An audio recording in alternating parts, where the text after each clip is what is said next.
Dover Beach is a very beautiful poem. It has been written by Matthew Arnold.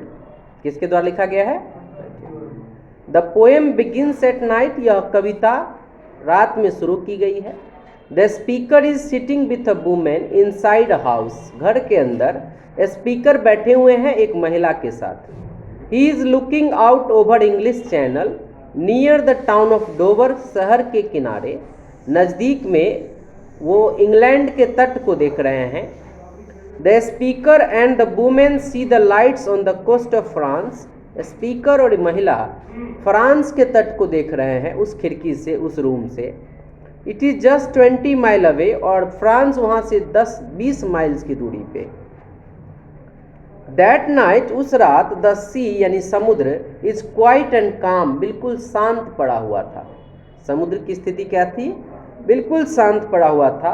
Suddenly, अचानक, the lights over in France is not visible. उसी समय देखा कि France के side का जो light था वो ऑफ हो गया. तो speaker concentrate on the English side. तब इंग्लैंड के तट को देखने लगा. कौन? Speaker. English side is still tranquil. और उन्होंने देखा कि इंग्लैंड का जो साइड था समुद्र का वो शांत पड़ा हुआ था, अभी भी शांत है. और समय रात्रि का है. कब की है? रात्रि का. The speaker hear visual and rural imagery को देखते हैं. क्या देखते हैं? रूरल इमेजरी को देखते हैं. उस सीन को, उस दृश्य को देखते हैं. The speaker describes the grating roar of which are being swept out by the waves.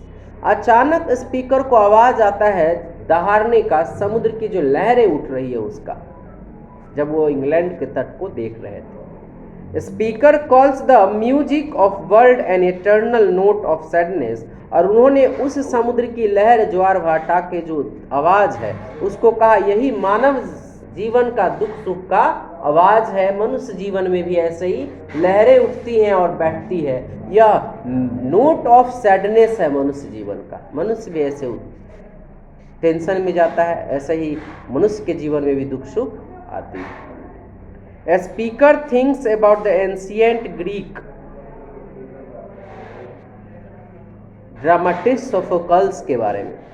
कहते हैं एक बार ऐसे ही सोफोकल्स नामक ग्रीक नाटककार शॉक्ड हो गए थे और मनुष्य जीवन के दुख को याद करने लगे थे समुद्र को देखकर. ही सेज दैट, वो कहते हैं कि Sophocles had heard the same sound on the Aegean sea. Aegean sea का आवाज़ सुनकर एक बार ऐसे ही सोफोकल्स उदास हो गए थे. सोफोकल्स एक ग्रीक नाटककार है. Sophocles was inspired by the sound of writer his play about human misery. और वो सोफोकल्स ने भी यही समझा था कि समुद्र की ये जो आवाज़ है ये मानव जाति के दुख का प्रतीक है. किसका प्रतीक है? मानव जाति के दुख का प्रतीक है. In the third stanza begins with the main metaphor of the poem the sea of faith. जो समुद्र का एक फेथ, विश्वास है. पोएम का यहाँ पर लाइन था द सी ऑफ फेथ. यहाँ पर पोएम का स्पेशली लाइन दिया गया है.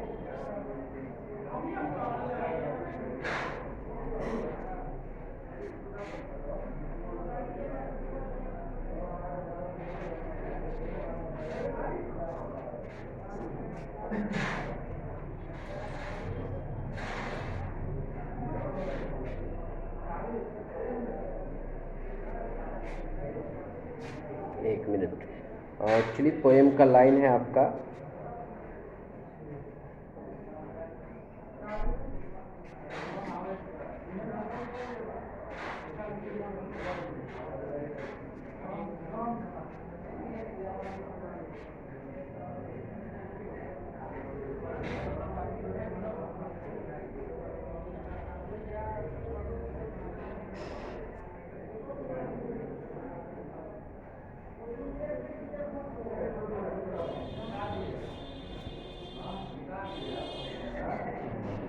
turning it true.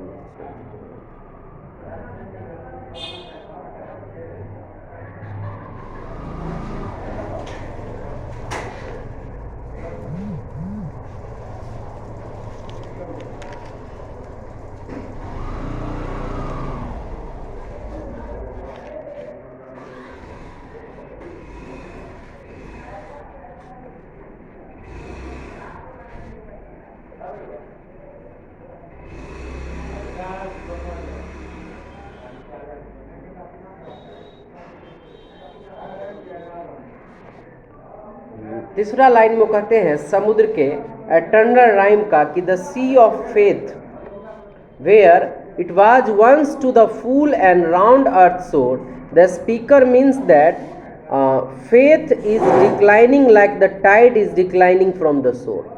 जैसे ज्वार भाटा किनारे पर आके ठकरा कर गिर जाते हैं, उसी तरह मानव जीवन में भी हमारी जो फेथ है, हमारे जो मनुष्य के साथ है, वो क्या होता है, एक समय आने पर विश्वास टूटता है, भरोसा टूटता है और फिर मनुष्य वहीं आ जाता है जहाँ था।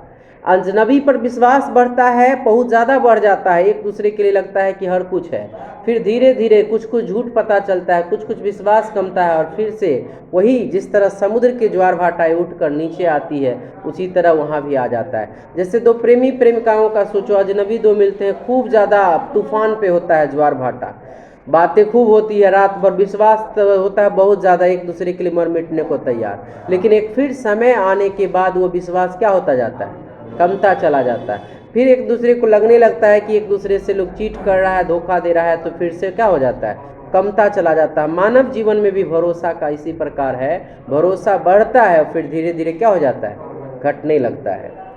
यूजिंग द मेलंकली एक्शन, यहाँ पर उन्होंने दुख को दिखाया है, किसको दिखाया है, दुख को दिखाया। Melancholy action the speaker laments the decline of faith in the society. वो कहते हैं समाज में भी आदमी का आदमी से विश्वास घटते जा रहा है, खत्म हो गया। समाज तो दूर की बात है, परिवार में एक दूसरे पर अब विश्वास नहीं हो रहा, पति पत्नी में विश्वास नहीं है, आज के डेट में धीरे धीरे डिक्लाइन कर गया है।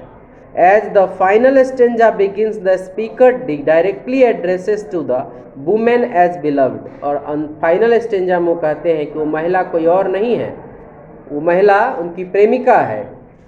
करा begins his beloved who is sitting next to him at the window। और थर्ड स्टेंजा में बता रहे हैं वो महिला के बारे में जो महिला इनके बगल में है। करा है the speaker tells her that, उसको कहते हैं कि they must be true to one another, कि हम दोनों को एक दूसरे के प्रति वफादार रहना चाहिए। क्या रहना चाहिए, प्रेमी प्रेमिका को वफादार होना चाहिए। And to the world which lies out in front of them, हम दोनों के सामने जो चीज़ें भी आएगी उसके प्रति हम दोनों को क्या रहना चाहिए, वफादार रहना चाहिए। In conclusion the speaker declares that beauty of the world is only illusion, सुंदरता एक भ्रम है। क्या है, भ्रम। Because it is in fact a battle in field in which people are fighting in absolute darkness, क्योंकि यह एक तरह का बैटल है, युद्ध है, युद्ध भूमि है यह धरती, जहां हम एक दूसरे के लिए मर मिट रहे हैं और जीवन संघर्ष कर रहे हैं अंधेरे में। क्या कर रहे हैं, यह डार्कनेस है, जीवन में के बारे में हम कुछ जानते ही नहीं हैं, हमारा यह डार्कनेस भरी जिंदगी में हम फाइट कर रहे हैं एक दूसरे चीज़ के लिए। क्रिटिकल एप्रिसिएशन की बात करें इस कविता का, तो the poem is really most noticeable point in the poem is that the poet does not link the sea of sea faith to any directly करा है any city or heaven। sea of faith कोई शहर और कोई heaven की बात नहीं है, यह एक विश्वास की बात दिखा रहा है कि मनुष्य का एक दूसरे पर से क्या होते जा रहा है, विश्वास घटते जा रहा है। The powerful romantic aspect is without religious sting। The poet says that faith used to once guide decisions and smooth over the world's problem being everyone। हर किसी के लिए फेथ जो है एक गाइड का काम करता है। जब हमें एक दूसरे पर फेथ होता है तो हम कुछ भी कर सकते हैं, संभव होता है। जब फेथ समाप्त हो जाता है तो हम एक दूसरे के प्रति कमज़ोर पड़ जाते हैं, एक दूसरे का ट्रस्ट खत्म हो जाता है। इसलिए हमें एक दूसरे पर ट्रस्ट करना चाहिए, हमें एक दूसरे से झूठ नहीं बोलना चाहिए। Together in a meaningful way the poet seem to be implying that sight that inspire such a reflection of untouched nature by the accident. वो अनटच्ड बाय नेचर को दिखा रहा है कि कैसे प्रकृति का एक साइड उत्सर अंधेरा हो गया, किधर, फ्रांस के साइड, और इस साइड क्या है, इंग्लैंड के साइड रोशनी है। जीवन में भी ऐसा होता है। He says that, वो कहते हैं कि it is entirely absent from any human involvement once the light over in France। जब फ्रांस का लाइट चला गया तब इंग्लैंड की ओर बढ़ गया। यानी जीवन में भी ऐसा होता है, एक लाइट जाती है तो दूसरी लाइट, यदि दुख हो रहा है तो कहीं ना कहीं उसका सॉल्यूशन ज़रूर होगा, यदि कोई प्रॉब्लम है उसका सॉल्यूशन ज़रूर अवेलेबल होगा, ये दिखाने का कोशिश कर रहे हैं। Extinguishes the speaker true reflection begins, इसमें सच्चाई को दिखा रहे हैं। मानव सच्चाई क्या है, एक तरफ दुख होता है तो दूसरी तरफ सुख होता है। यदि आप परेशान हैं घबराइए नहीं, उसका सॉल्यूशन भी इसी धरती पे है। Poet seems to be naturally driven towards the beauty, और पोएट सच में सुंदरता के प्रति, नेचर के प्रति अट्रैक्ट हुए हैं पहले, इसलिए पोएम की शुरुआत नेचर से किए हैं, लेकिन आगे चलकर उन्होंने साफ साफ कहा है कि मानव जीवन में एक दूसरे के प्रति हमें वफादार होना चाहिए। कंक्लूजन के तौर पे करा है, this poem is kind unique poetic experience है। द पोएट करा है, the poet concentrates on the single moment so that he can find out the profound depths. Single moment पर चर्चा कर रहे हैं, वह है उस नदी के तट को देखना और उससे कंपेयर करना जीवन का। किसको कंपेयर कर रहे हैं? जीवन। द पोएम कह रहा है tense with the imagery and scenery information. Imagery and scenery, समुद्र के सीन से इंफॉर्मेशन किस बात का दे रहा है? मानव जीवन का, कि मानव जीवन में हमें एक दूसरे के प्रति वफादार रहना चाहिए, और यदि हमारे साथ कोई वफादारी नहीं निभाती है तब भी हमें घबराने की ज़रूरत नहीं है, क्योंकि वफादारी कोई नहीं निभा रहा है तो आप याद रखिए कि एक साइड जब ऑफ होता है तो दूसरे साइड लाइट खुलता है। हमें कोई ऐसा परेशान होकर काम नहीं करना चाहिए जिससे परेशानी हो, क्योंकि हर जगह कुछ ना कुछ सोल्यूशन होता है हर समस्याओं का। तो इसमें मूल रूप से जो है मैथ्यू अर्नोल्ड जीवन की समस्याओं का ही उद्धार करने का कोशिश किए हैं। ऐसे भी कह सकते हैं कि डोवर बीच जो है पोएम सीरीन लैंडस्केप को दिखा रहा है। इसका सेंट्रल थीम है आत्मा से जो दुखी होते हैं मुझको। The central theme of poem is soulful, soul's anguish, आत्मा जो दुखी है, resulting from its being deprived by spring of life. जब मनुष्य अपने जीवन में खुशी नहीं होता है, सुखी नहीं होता है, तब ये सब चीज़ें बहुत ज़्यादा निकलता है, तब नेगेटिव चीज़ें मन में आने लगता है जब आप दुखी होते हैं। It is the anguish losing of फाइनर sensibility, जब आप गुस्से में होते हैं तो अच्छा चीज़ भी बुरा लगता है। An emotion of the reason, cold logic of science को मिलता है। Cold logic of science, emotion, behave, जैसे देखिए किसी दोस्त है आपका कोई क्लोज, उसकी गर्लफ्रेंड उसको धोखा दे तो आपकी अपनी गर्लफ्रेंड पे भी थोड़ा बहुत डाउट लगेगा कि भविष्य में चलकर कहीं ऐसा ये भी तो नहीं करेगी, किसी दूसरे को देख के भी होने लगता है। यही है संसार। वो ज्वार भाटा को देख के इंस्पायर्ड होते हैं अर्नोल्ड, और कहते हैं कि मानव जीवन में भी इसी तरह ज्वार भाटा उठता है, मानव जीवन में भी दुख सुख आती है। वैसे मानव जीवन का भी ऊपरी हिस्सा जो होता है वो नेचुरल होता है, सुंदर होता है, लेकिन आंतरिक हिस्सा बहुत दुखी होता है, जैसे समुद्र की स्थिति। तो थोड़ा सा फिलोसफिकल जीवन पे बेस्ट ये पोएम था।